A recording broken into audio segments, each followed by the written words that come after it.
불러주면 좋을까요? 융화 이렇게 불러주면 돼요. 오, 의문현상도 공부했어요. 친 김에 종로도 봅시다, 여러분. 종로, 의문현상 뭔지. 자, 잠깐만 갈게요, 이쪽으로. 자, 왼쪽은 종로이고요. 오른쪽은 종노입니다. 자, 종로이고 종노인데 변한 데를 말해봐요. 똑같은데 지워버려. 없애져버려. 다음, 또 뭐 똑같아요? 오모음 똑같죠? 꺼져버려. 이러고 나면 뭐만 남아요, 지금? 리을이, 니은으로. 떨지 마세요. 긴장하지 마세요. 니은이 비음입니까? 유음입니까? 구개음입니까? 그럼요, 이 의문현상 뭐라고 불러줘요? 아무것도 아닌 거 가지고 여러분 굉장히 떨었다는 그 과거가 억울하지 않아요? 그쵸? 알고 봤더니 무슨 그 이름만 정확히 알고 있으면 되네. 비음아, 유음아, 구개음아 진짜 페이지만 많이 차지했고 나만 힘들게 만들었던 거네. 자, 이제 무슨 화 나오면 대답할 줄 아시겠죠? 비음아가 뭐예요? 비음이 아니었는데 비음으로 변한 거. 구개음아는 구개음이 아니었는데 구개음으로 변한 거. 이렇게 하시면 돼요. 혹시 비음은 미음, 니은, 니응 세 개가 있고 유음은 리을이 있고 구개음에는 지읒, 쌍지읒, 치읒이 있고 그것만 알고 있으면 된다는 거죠. 그래서 혹시 이제 여러분 집에서 혹시 키우는 초등학생 아들이나 딸 이런 것들이 혹시 이제 물어볼 수도 있죠. 아, 없어요? 아들, 딸? 아직 그런 것들 안 키워요? 그러면 이제 조카, 동네 애들이, 초딩 애들이 물어볼 거예요. 언니야, 누나야, 오빠야, 삼촌? 이러면서 물어봐요. 그게 아니에요. 비유음화가 뭐예요? 그러면 유음이 아니었는데 유음으로 발음되는 거야. 유음이 아니었는데 유음으로 변하는 거야. 이렇게 해주셔야지. 시끄러이 초딩아 가서 공부나 이러시면 안 됩니다. 아셨죠? 자, 이제 체크하셔서 80페이지 우문의 동화. 자, 순행동화 종로가 종로가 됐고요. 역행동화 반물이 됐는데 거기 두 개만 알아두시면 돼요. 다음에 소가란 1- 동그라미 1번 비음화, 동그라미 2번 유음화. 그 80페이지 아래쪽에 도표가 두 개가 있죠.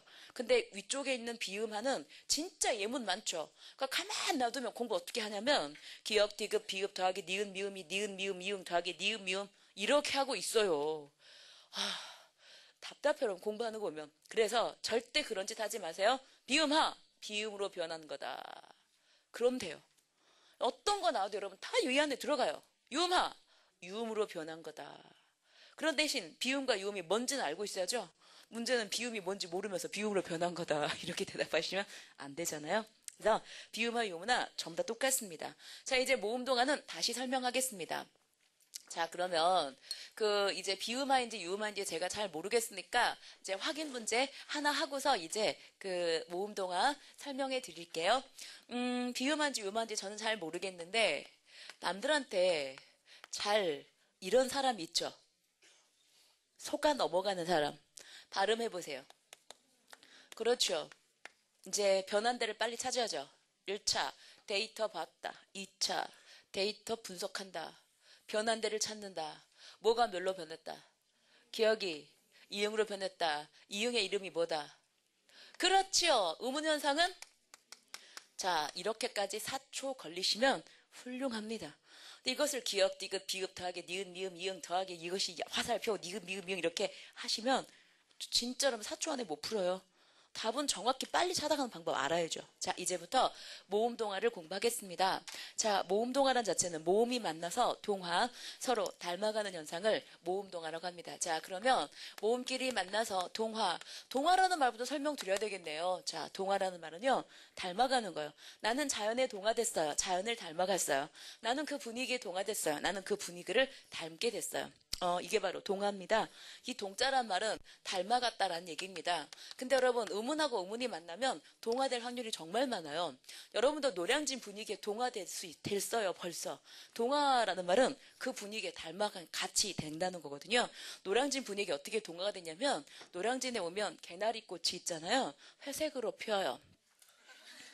사람들의 얼굴 표정도요, 전혀 화사하지 않고 전부 다 회색이에요. 그래서 길거리 지나가는 사람들의 표정은 다 똑같습니다. 이게 바로 동화된 표정이에요. 여러분 오자마자 딱 이 표정 벌써 동화되셨더라고요. 그래서 이 표정은 여러분 정말 무서운 표정입니다. 그 포커 페이스라는 일명, 나중에 강원도 카지노에 가시면 로얄 스트레이트 플러시를 쥐고서도 이 표정 하실 분들이에요, 여러분. 자, 근데 사실은 이 표정보다는 제가 원하는 표정은 이건 줄 아시죠? 자, 우리는 이렇게 공부합시다. 왜 자꾸 이 표정을 지으려고 하냐면 이렇게 하고 있으면 입 모양 이렇게 되잖아요. 입 주위의 근육이 입 모양을 이렇게 하고 있을 때 입 모양 이렇게 딱 돼 있죠.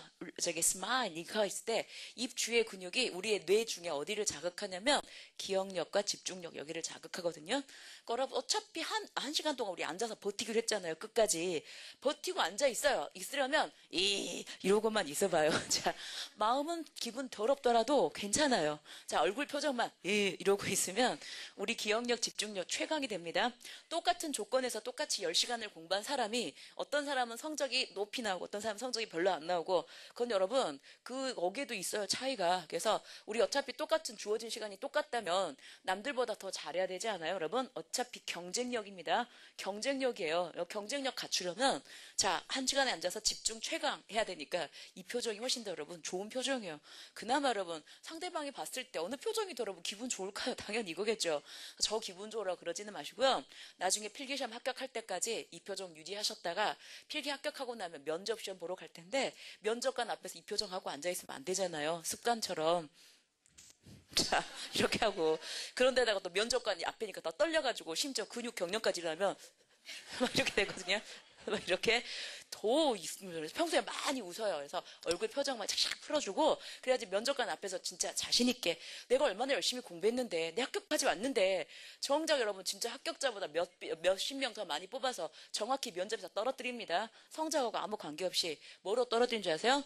그 사람의 표정, 말, 동작으로 떨어뜨려요. 외모로 떨어뜨리는 거 아니에요. 그 행안부에 있는 면접관에 있어요. 그 점수 주는 방식이. 근데 그 점수 주는 방식 중에 말투, 표정, 그 다음에 그 옷차림 이런 거 있죠? 그런 것도 다 들어가 있습니다. 옷차림은 트레이닝만 입고 가지 않으시면 돼요. 괜찮아요. 깔끔하게만 입으시면 됩니다. 그러니까 그 사람한테 단정한 느낌을 주면 되는데 얼굴 표정들도 여러분 사실은 굉장히 큰 의미가 있어요. 자, 그건 그렇고 여러분 이제 이쪽의 분위기에서 이쪽의 분위기로 바꿔주세요. 동화라는 말은 닮게됐다는 얘기예요. 자, 모음끼리 만나서 닮았는지 안 닮았는지 확인하겠습니다. 지팡이를요, 다 그런 거 아닌데 일부 지역과 일부 계층에서 지팽이라고 발음하는 수가 있어요. 자, 지팡이를 지팽이라고 발음하시는 이유가 있는데 그 이유가 누구 때문이냐면 뒤쪽에 따라오는 이 모음 때문에 나도 이 모음이 생기고 싶어요. 자, 뒤쪽에 있는 이 모음 때문에 앞이 바뀌었어요. 앞이 바뀌었어요. 역행입니까? 순행입니까? 역행입니다. 역행입니다. 역행으로 닮아갔습니다. 그래서 뭐예요? 역행동화라고 부릅니다. 자, 뒤쪽에는 이 모음은 가만히 있고 앞에 있는 이 모음이 변해갔어요. 그래서 역행동화라고 하는데요. 실제로 이런 여러 가지 역행동화가 몇 개 있어요. 건더기 이렇게 발음한다든지. 그런데 현재 이 모음이 생겼기 때문에 이것을 뭐라고 부르냐면 이 모음 역행동화라고 해요. 자, 1단계 이 모음 역행동화 시험 문제 푼니다. 이 모음 역행동화는 표준어입니까? 표준어가 아닙니까? 표준어 아닙니다. 이게 1단계 시험 문제. 자, 불인정. 그다음에 2단계 시험 문제. 이 모음 역행동화는 표준어에서 인정하지 않습니다만 예외적으로 인정하는 경우에 어휘가 몇 개 있습니다. 자, 예외적으로 인정하는 경우. 자, 뭐냐면 옛날에 잠이라는 단어가 있었어요. fun. 차비라는 단어가 있어요. 날이다라는 단어가 있어요. 자, 그러면 실제로 이제 나중에 오면서 남비라는 단어가 있었고요. 그 다음에 이제 사기다라는 단어가 있었는데 얘네들이 후대로 오면서 자 15세기, 16세기, 17세기 오면서 이 모음 역행동화로 발음한 사람들이 인간들이 많아졌어요. 국어학자들 몇 명이 많은 언중들의 흐름을 막아내지 못합니다. 언중들이 전부 다 fun, 재미라고 발음하니까 어쩔 수 없이 인정했어요. 다음, 채비를 서둘러라. 내리실 분 내리십시오. 날이다가 아니라 내리다라고 하는 것이 맞아요. 다음에 남비일까요? 냄비일까요? 냄비. 자, 잠이 사기다가 아니라 색이다. 이렇게 해서 여러분 얘네들은 이 모음 역행동화가 예외적으로 인정되는 단어들이니까 시험 문제 풀면 이렇게 풀면 되겠죠? 자, 다음 중에서 1번 재미, 2번 제비, 3번 냄비, 그 다음에 4번 아지, 랭이 이렇게 써놓고 나면 아지랭이는 제가 아까 써줬어요? 안 써줬어요? 안 써줬죠? 아지랭이는 인정하지 않아요. 그러니까 답은 몇 번이겠어요? 아지랭이. 이것은 안 됩니다. 아지랑이는 여전히 아지랑일 뿐이에요. 자, 시험 문제 일단 1단계 이 모음 역행동화는 인정 안 한다. 2단계 재미, 채비, 내리다, 냄비, 색이다 정도만 인정한다. 거기 페이지 모음동화 있는 것 1번 문제 1번 동그라미 쭉 해서 체크하시고 예문까지 보시면 됩니다. 그래서 동대행에서 동대항에 서울내기, 시골내기, 신출내기, 풋내기 등의 내기는 인정 예외적인 것들이고요. 그다음에 멋쟁이, 소금쟁이, 담쟁이, 골목쟁이 이런 것들도 역시 인정하는 것들이고요. 여러분은 거기다가 재미, 채비, 내리다, 냄비, 색이다 정도만 써주시면 되겠죠. 됐나요? 자, 이제 모음동화를 공부했습니다. 자, 이번에는 또 새로운 것에 대해서 공부를 하도록 하겠습니다. 이제 발음을 한번 해보시죠. 옷이라는 발음을 했을 때 여러분, 뒤쪽에 아무 의미 없는 형태소가 따라오면 받침이 따라가서 읽히게 됩니다. 읽어보세요, 여러분. 그렇죠, 여러분. 옷이. 받침을 가서 따라가서 읽게 되는 거예요. 당연한 발음입니다. 그러면 여러분, 이 발음도 한번 해보시죠. 해가 돋았습니다. 이랬을 때 여기 받침이 따라가서 읽어야 되니까 한번 읽어보세요. 왜? 해돋이. 이거 정상인데 왜 해돋이? 라고 안 하고 그럼 뭐라고 읽었어요 방금? 왜 해돋이라고 읽어줘요?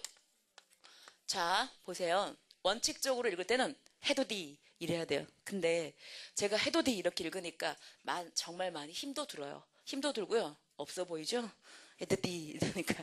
자, 그래서 힘드니까 디귿을 뭘로 발음하게 되냐면 지읒으로 발음하게 됐어요. 자, 원래는 디귿인데 원래는 지읒으로 나중에 지읒으로 발음하게 됐어요. 자, 지읒의 이름이 뭐더라? 유음입니까? 비음입니까? 구개음입니까? 구개음. 그래서 여러분 해돋이를 해돋이로 발음하는 현상, 이걸 바로 구개음하의 가장 유명한 예문이거든요. 그래서 구개음하인 거예요. 원래는 원칙은 해돋이. 자, 그런데 우리는 해돋이. 자, 정말 중요한 건 이 모음 때문이라는 거. 이 모음은 디귿이랑 노는 거 진짜 싫어요. 나 완전 디귿 싫어. 왜냐면 여러분 디귿 발음하는 위치와 이 모음이 발음하는 거, 지읒 발음하는 위치와 이 모음이 발음하는 것 중에서 여러분 아까 우리 이제 이 눈가루 없는 옆모습만 있는 애 보셨잖아요. 자, 얘가 디귿 발음이 혀 끝 지점이 어디까지 나오냐면 여기까지 나오